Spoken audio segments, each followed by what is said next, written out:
안녕하십니까, 이상선입니다.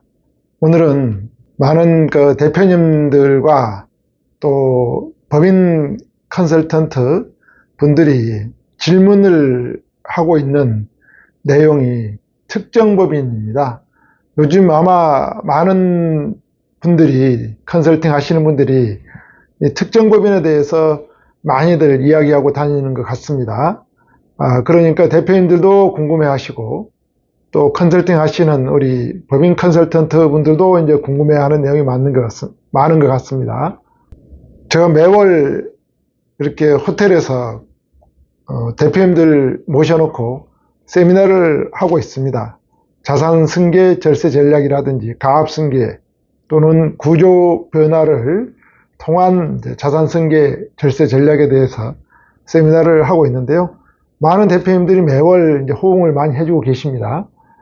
이때 이제 세미나에 참석하셨던 대표님들의 상당수가 근래에 들어서 특정 법인에 대한 질문들, 문의들이 많이 있는 것 같습니다.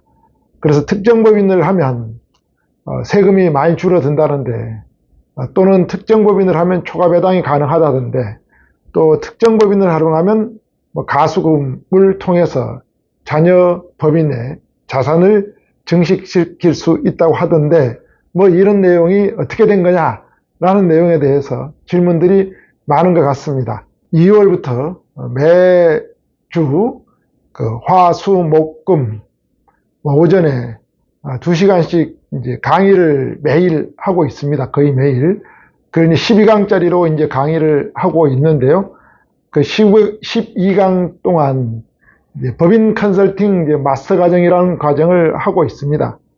이 강의를 이제 들으신 분들, 대표님과 현장 접점에서 만나서 대표님들을 도와주고 또 컨설팅을 제안하고 또 대표님께 효익을 제안하고 있는 이러한 분들의 이제 강의를 또 마치고 나면 또 많은 분들이 근래에 들어서 특정 법인에 대한 질문이 또 많으신 것 같아요.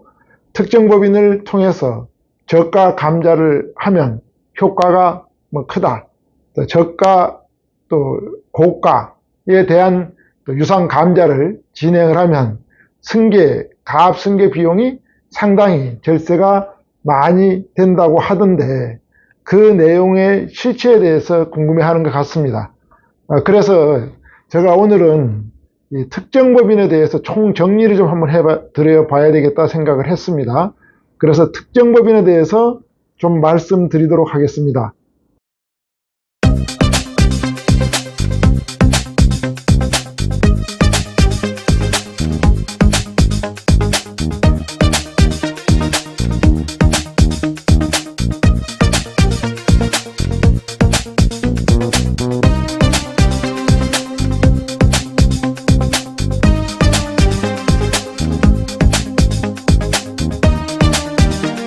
특정법인을 활용한 이제 자산승계 절세 전략인데요.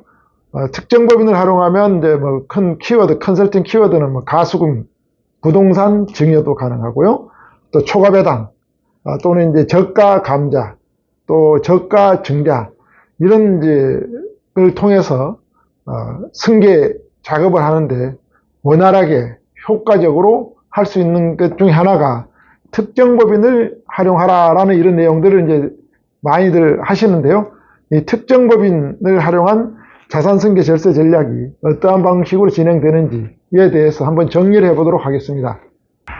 여태껏 컨설팅 이제 트렌드를 좀 살펴보면요. 컨설팅도 이제 해가 가면 갈수록 변합니다. 패션 트렌드 변하듯이 또 식생활에서 일어나는 이런 먹거리 트렌드도 변하듯이 이 컨설팅도 변합니다. 과거에 유행했던 컨설팅이 지금은 할 수 없는 상황도 있고요. 하더라도 제한적으로 진행되는 겁니다. 제가 정리를 해보면 2015년도까지는 이제 대표님들을 퇴직금 중간정산에 대해서 많이 컨설팅 제안이 일어났습니다. 퇴직금 중간정산이 정관개정을 통해서 퇴직금 중간정산이 가능했는데요. 지금은 퇴직금 중간정산에 대해서 그렇게 큰 이제 시장에서 컨설팅 이슈화는 되지 않고 있습니다. 왜냐하면 2015년도에 이제 법이 개정됐기 때문에 그럽니다. 퇴직금 중간정산이 이때까지만 가능했기 때문에 이 퇴직금 중간정산을 통해서 대표님 법인 자산을 개인화한다라든지 또는 그 개인화된 자금을 가지고 가주입금 정리한다라든지 이러한 방법으로 상당히 많이 활용들 해 오셨습니다. 그런데 이 퇴직금 중간정산이 이제 특별한 목적 외에는, 사유 외에는 이제 안 되도록 바뀌었죠. 그런데 지금에도 특별한 주택을 구입한다라든지, 뭐 전세자금을 구입한다라든지, 뭐 장기 요양 상태에 접어들었다라든지, 이러한 경우에는 지금도 퇴직금 중간정산이 가능합니다만, 보편적인 내용 갖고는 이제 임원 퇴직금 중간정산이 불가합니다. 그러면 이 퇴직금을 2015년도에 중간정산했던 대표님들이 종종 다시 퇴직금을 부활할 수 있냐라고 물어보는 경우들이 많이 있습니다. 결론적으로 말씀드리면 절차만 잘 정비를 하고 제도를 잘 정비를 하면 퇴직금 중간정산을 했다 하더라도, 향후에 퇴직금이 없는 조건으로 퇴직금 중간정산을 했다 하더라도 다시 퇴직금 제도를 부활해서 대표님들이 퇴직금을 받아갈 수가 있습니다. 그렇게 하려 그러면 정관도 바꿔야 되고요. 또 과거에 퇴직금 중간정산 했을 때 당시에 어떤 방식으로 정리를 했는지 그 과거 자료도 한번 체크를 해야 되고요. 또 다시 퇴직금 제도를 부활했을 때 주주총회를 통해서, 정관 개정을 통해서 정리를 잘 해두면 퇴직금 제도는 부활이 가능합니다. 그래서 2015년까지는 이제 퇴직금 중간정산에 대한 이제 컨설팅 트렌드를 가지고 있으면서 많이 대표님들이 이야기도 들었고, 실질적으로 퇴직금 중간정산을, 임원 퇴직금 중간정산을 많이 하신 대표님들이 계시는 것 같습니다. 그 이후에 이제 20년까지 이제 컨설팅 트렌드는 뭐였냐면요, 초과배당이었습니다. 초과배당. 이 초과배당이 가능하냐, 불가하냐, 뭐 이런 논란이 많이 있었었죠. 근데 결론적으로는 초과배당이 가능했던 겁니다. 초과배당이라면 대표님이 가지고 있는 지분율에 따라서 배당을 해야 되겠죠. 대표님이 가령 80% 지분을 가지고 있고 자녀가 20% 가지고 지분이 있다. 그러면 배당을 1억 한다 그러면 대표님이 8천만 원 가져가셔야 되고 자녀가 2천만 원 가져가야 됩니다. 그런데 대표님이 배당을 포기하고 이 대표님 목 8천만 원을 자녀에게 배당을 몰아서 줄 수가 있어요. 그걸 보고 자녀 입장에서는 받아야 될 배당보다 초과해서 배당을 받았다고 해서 초과 배당이라고 그러죠. 근데 초과 배당에 따른 이제 세금은 증여입니다. 8천만 원이 대표님이 가져가야 될 건데 자녀가 가져갔기 때문에 일종의 증여가 일어난 겁니다. 이 증여에 해당되는 부분, 증여에 대해서 증여 의제로 봐서 증여세도 부과를 하고, 자녀는 1억을 받아갔기 때문에 1억에 대해서 소득세도 부과를 합니다. 세목을 두 개 다, 증여세와 소득세 두 개 다 세금을 내기 때문에 실익이 떨어졌습니다. 그게 이제 2020년까지는 두 개 중에 하나만 납세를 해도 됐습니다. 증여세와 소득세 중에 높은 것 하나만 납세를 해도 됐기 때문에 자녀들의 자금 축적 목적으로 초과배당을 진행을 해왔는데, 그것도 2020년도부터는 이제 두 가지 세목 다 소득세와 증여세를 다 내도록 법이 개정이 됐기 때문에 지금에서는 이제 실효성이 매우 낮아졌습니다. 초과배당은 가능하지만 세금적인 측면에서 개인이 초과배당을 가져갔을 경우에 세금을 내고 나면 실효성이 매우 낮기 때문에 지금 이제 시장에서는 이 초과배당에 대해서는 그렇게 개인들이 초과배당 해가는 것에 대해서는 이제 좀 진행을 제한적으로 하거나 아예 진행을 하지 않고 있다라고 이렇게 보시면 되고요. 이때 초과배당을 이제 하기 위해서는 정관 개정이 또 필요했고요. 중간배당 규정이라든지 또 자녀가 주식을 일부 가져갔어야 돼요. 자녀가 한 주든 두 주든 세 주든 1%든 10%든 20% 일부 주식을 가져야만이 초과배당이 가능했기 때문에 2020년까지는 일부 자녀에게 증여세 없는 범위 5천만 원 한도 범위 내에서 증여를 많이 해서 거기에 따른 초과배당을 했던 때가 바로 2020년까지 법인 컨설팅 하시는 분들의 트렌드였습니다. 이게 이제 끝나고 나니까, 법이 개정되고 나니까 2022년까지는 뭐가 또 많이 유행을 했냐면요, 배우자 증여 후 이익 소각을 많이 컨설팅을 진행해 왔습니다. 시장에서 배우자 증여 후 이익 소각을 해서 법인 자산을 이제 개인화하고 유동화하는 전략을 많이 가져갔는데요. 그러다 보니까 국세청에서 이제 이러한 그 배우자 증여 이익 소각에 대해서 관심을 많이 갖고 세무조사를 진행한다라든지 확인을 통해서 프로세스 과정이 잘못됐거나 진행 과정에 오류가 있거나 이러한 경우에 대해서는 이제 과세를 해오고 있었습니다. 특히 이제 배우자 증여 이익 소각에 대해서 대표님이 사모님께 증여를 하고 6억까지 이제 세금이 없으니까요. 증여를 한 이후에 이 사모님이 가지고 있는 주식을 6억을 그대로 법인에다가 양도하고 법인에서는 소각 처리를 하고 소각 대금을 배우자인 대표님 배우자님이 가져가서 사용을 했었는데요. 이제는 이게 주식을 매도할 수 있는 기간, 배우자로부터 증여받아서 바로 기간 제한 없이 양도가 가능했습니다. 매각이 가능했는데요. 이게 세법 개정이 생겼죠. 어떻게 생겼냐면요. 배우자로부터, 사장님으로부터 사모님이 주식을 증여받은 이후에 1년 이내에 바로 팔면 그 취득 원가가 사장님의 취득 원가로 돌아가도록 이게 법이 바뀌었습니다. 법이 바뀌었고 이 시행은 언제부터냐면 지금 유예를 해줬습니다. 그래서 24년까지는 유예를 해줬고요. 25년도부터 이게 이제 실행이 되고 있다라고 이렇게 보시면 되고요. 그래서 2022년까지는 배우자 증여 이익 소각에 대해서 많은 이야기를 들으셨을 겁니다. 거기에 대해서 또 과세관청에서도 상당량 많은 확인을 통해서 과세할 건 하고 또 과세되지 않을 건 과세되지 않고 이렇게 이제 정리를 해왔다라고 이렇게 보시면 되고요. 23년도부터 이제 컨설팅 트렌드가 이제 이렇게 바뀌어 갑니다. 특정 법인에 대해서 이야기를 또 많이 들으셨을 거예요. 그러니까 시대가 바뀌면서 세법이 개정되고 이름으로 인해서 새로운 트렌드들을 가지고 컨설팅이 진행되고 있습니다. 그래서 특정 법인에 대해서 이제 시장에서 많이 이제 회자가 되고 있는 것 같습니다. 그러다 보니 저한테도 많은 컨설팅 하시는 법인 컨설턴트 분들도 질문이 많이 들어오고 대표님들도 특정 법인에 대해서 질문이 많이 들어오는 것 같습니다. 저희 특정 법인에 대해서 이제 조세법령 시스템이란 게 있습니다. 국세청 사이트에 보면 조세법령 사이트에 들어가 보면 제가 특정 법인에 대해서 지금 얼마만큼 관심이 핫한지를 제가 살펴보기 위해서 조세법령 시스템의 특정 법인에 대해서 제가 한번 검색을 해봤습니다. 그래서 키워드는 특정 법인하고 특정 법인의 주주의 거래 이익에 대해서 키워드를 넣고요.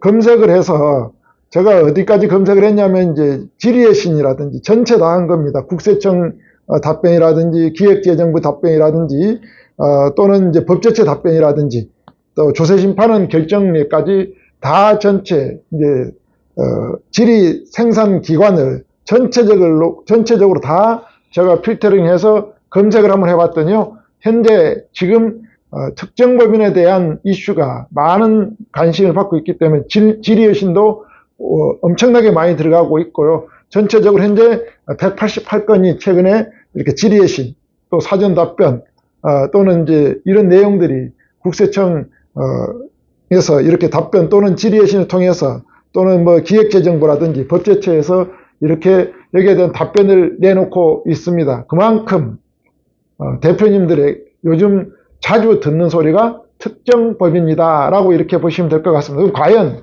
특정 법인이 무엇이냐가 중요하지 않겠어요? 또 특정 법인이 무엇인지 개념을 알으셔야 되고 거기에 따라서 특정 법인을 가지고 어떻게 활용을 하면 대표님에게 유용한 자산 승계, 절세 도구가 되는지를 체크해 보도록 하겠습니다.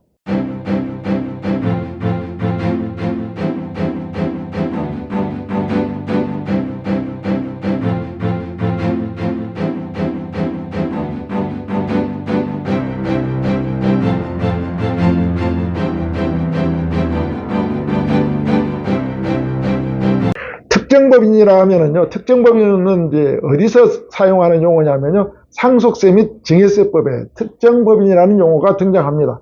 이 특정법인이라는 용어는 상속세 및 증여세법에 특수관계자끼리 대표님을 비롯한 특수관계자가 직간접적으로 보유하는 주식 비율이 30% 이상인 법인을 보고 특정법인이라 그럽니다.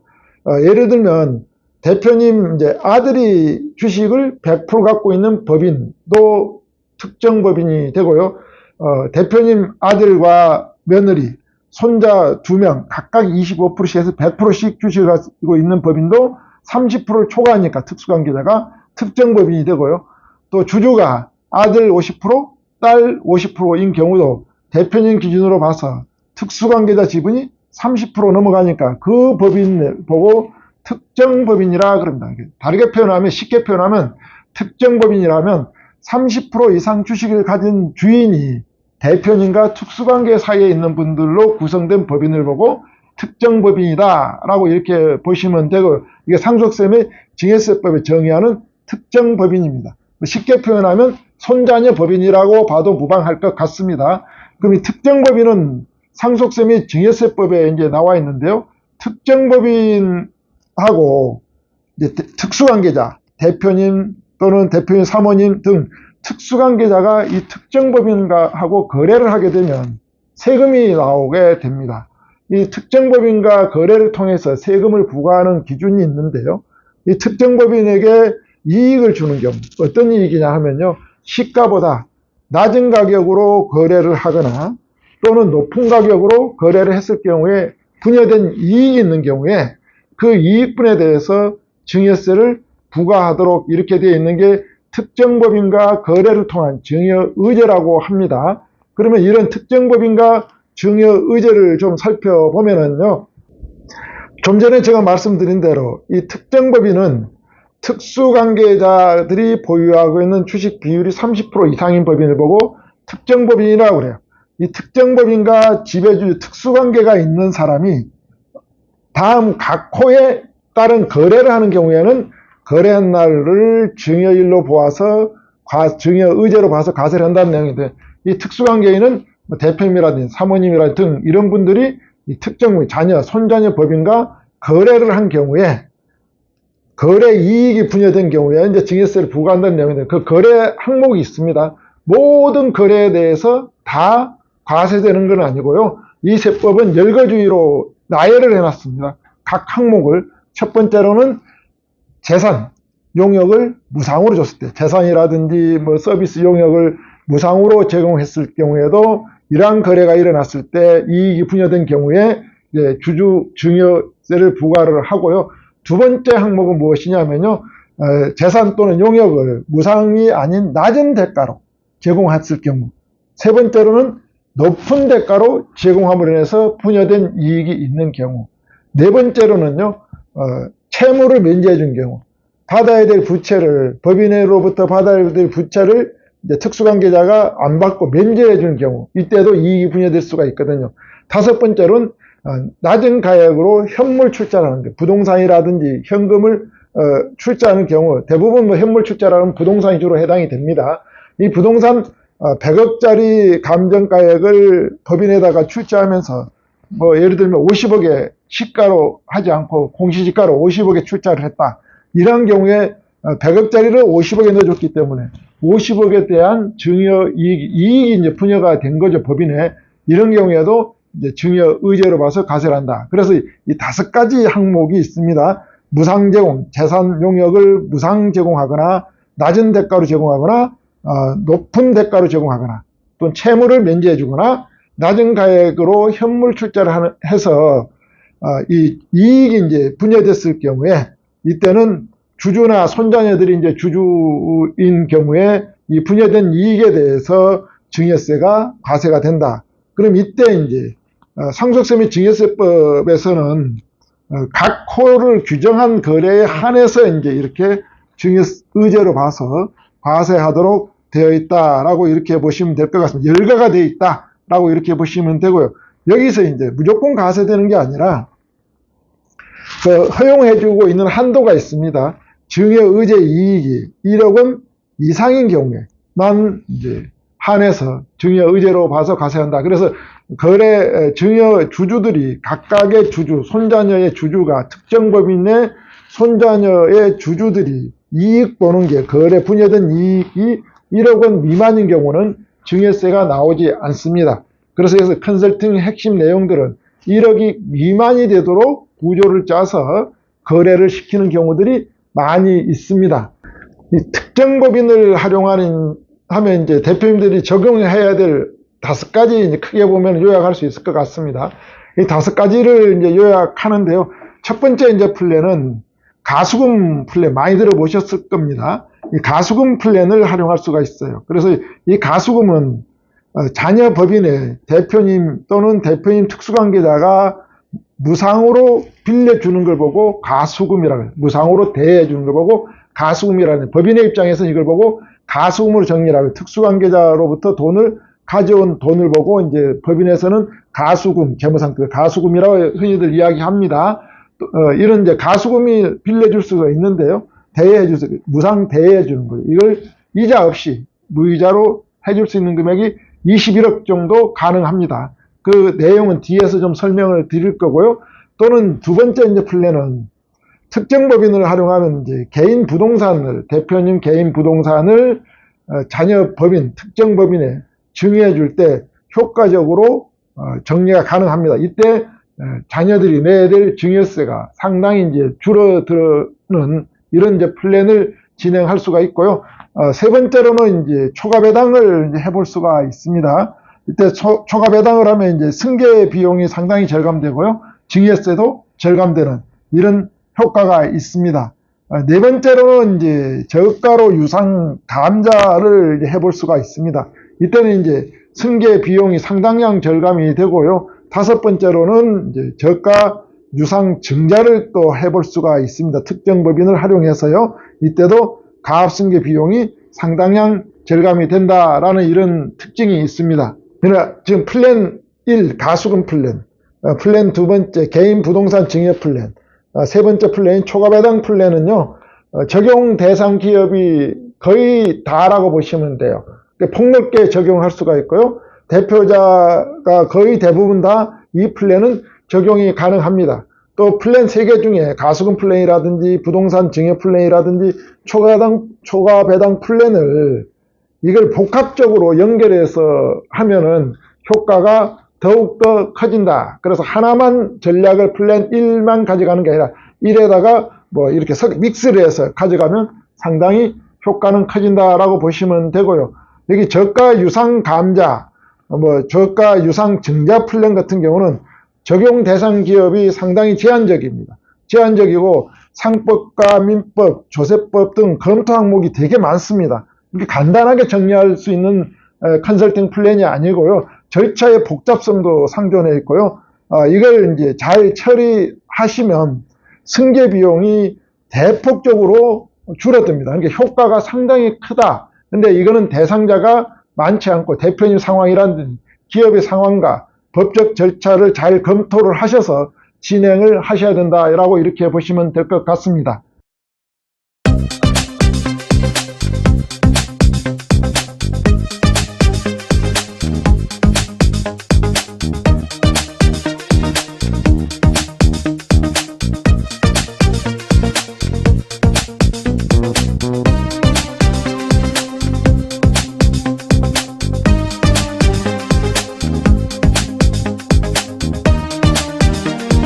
이 중에 이제 구체적으로 플랜 1, 2, 3을 살펴보도록 하겠습니다. 특정 법인 플랜, 가수금 이제 플랜을 좀 살펴보도록 하겠습니다. 자녀 1인당 이제 21억이 이제 무상 대여가 가능하다고 제가 좀 전에 말씀드렸는데요. 자산을 가장 효율적으로 이전시키는 방법 중에 전략 중에 하나다. 부모가 40억을 자녀에게 대여를 했을 때, 빌려줬을 때 자녀가 2명 있다고 가정을 하면 20억씩 1남, 2남에게 각각 20억씩 대여 빌려줬을 때 총 이 빌려준 40억에 대해서 이자는 1억 8천만 원을 받아야 됩니다. 당좌 대출 이자율 4.6%를 적용했을 때 1억 8천만 원을 자녀들로부터 받아야 되는데요. 이게 이제 개인 간 거래죠. 대표님 개인과 자녀 개인 간 거래에는 이자를 이렇게 각각 20억씩 40억을 빌려줬을 때 1억 8천만 원 자녀들로부터 이제 이자 수치를 해야 된다는 겁니다. 근데 이걸 이제 특정 법인을 활용하면 40억을 대여했을 때 똑같은 이제 부모, 대표님이 자녀 법인에게 이제 40억을 빌려주는 거죠. 자녀가 2명인 주주인 경우에, 이러한 경우에는 이제 40억을 빌려줘도 특정 법인 자녀 A, B가 주주로 되어 있는 특정 법인에 가수금을 자금을 40억 빌려주면 여기에 이자는 받지 않아도 됩니다. 이자가 제로다. 그리고 개인 대 거래를 하면 40억을 주면 각각 20억 주면 1억 8천 정도 자녀로부터 이자를 받아야 되는데요. 특정 법인을 활용하면 주주가 2명, 자녀인 2명인 법인에 자금을 대여해주면 무이자 거래가 가능하다라고 이렇게 보시면 될 것 같습니다. 어떻게 21억이 이제 무상으로 빌릴 수 있냐 하면 그 관련 법적 근거가요. 상속세 및 증여세법 시행령에가 이렇게 잘 나와 있습니다. 특정 법인과 거래를 통한 증여 의제를 해서 특정 법인의 이익을 이제 계산하는 방법은 법인세 상당액을 차감한 나머지를 이제 가지고 증여 의제 이익을 구하게 되는데요. 이익이 발생한 경우에 이때 이제 1억 원을 초과해야만 이제 과세가 되는 겁니다. 그리고 금전을 무상으로 이제 대여하거나 했을 경우에 법인의 자금을 무상으로 대여했을 때 증여 의제 이익이 1억 원 이상인 경우에 과세가 되기 때문에 1억이 안 되는 범위를 역산을 하는 겁니다. 그러면 1억이다 라고 그러면 4.6%니까 당좌대출 이자율이요. 1억 나누기 4.6%면 약 21억 7천만 원이 무이자 거래가 가능한 금액이 산출이 된다. 이렇게 보시면 될 것 같습니다. 대표님도 이런 질문들을 하실 수 있죠. 결국에는 갚아야 되는 금액 아니냐? 가수금 21억 정도씩 두 사람한테는 42억 정도 대략 빌려줬다고 가정하면 언젠가는 갚아야 되는 거 아니냐라고 하는데요. 예, 맞습니다. 갚아야 되는 건 맞는데요. 이 관건이 뭐냐면요. 이 자금을 해서 부모가 계속적으로 40억이란 돈을 운영을 하면 부모 자산이 계속 늘어나게 되죠.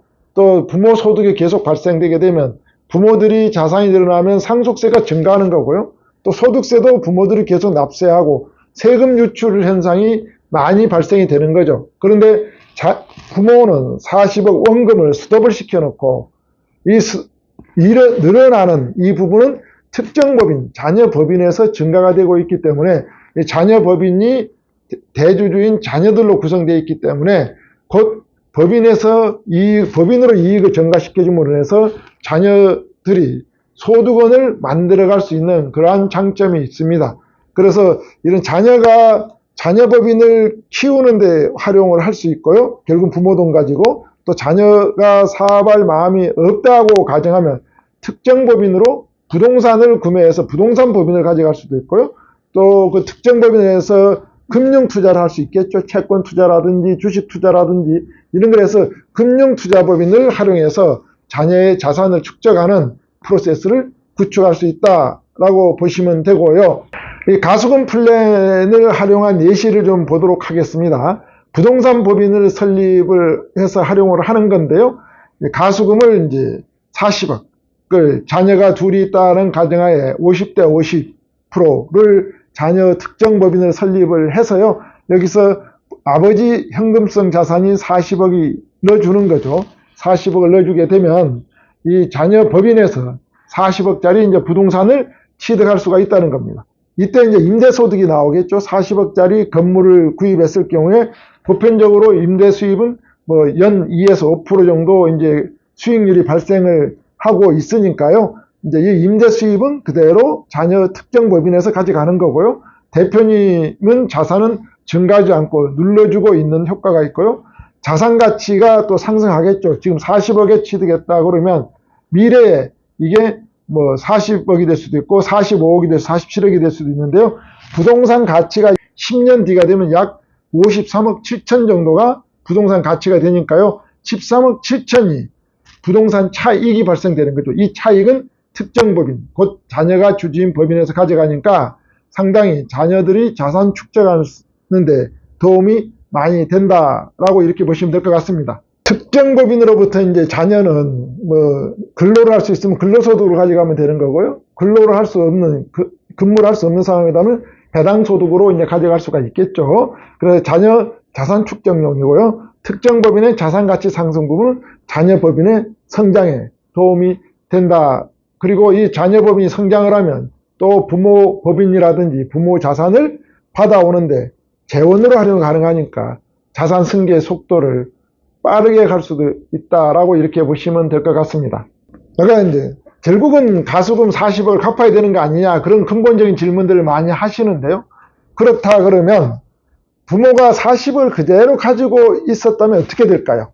부모가 40을 그대로 가지고 있었다면 자산가치 상승으로 인한 좀 전에 말씀드렸던 상속세 및 증여세가 증가될 수밖에 없죠. 40억을 운영을 함으로 인해서 발생되는 수익금과 또 증가분은 다 이거 상속가표, 증여세 가표입니다. 그러니까 상속세 및 증여세를 늘리는 이런 효과를 가져오는 게 부모가 그대로 40을 가지고 있을 때의 문제점이고요. 갚아야 되는 돈은, 빌린 돈은 지금 40을 빌려줬기 때문에 원금 그대로입니다. 10년 뒤가 됐든 20년 뒤가 30년 뒤에도 갚아야 될 금액은 40억입니다.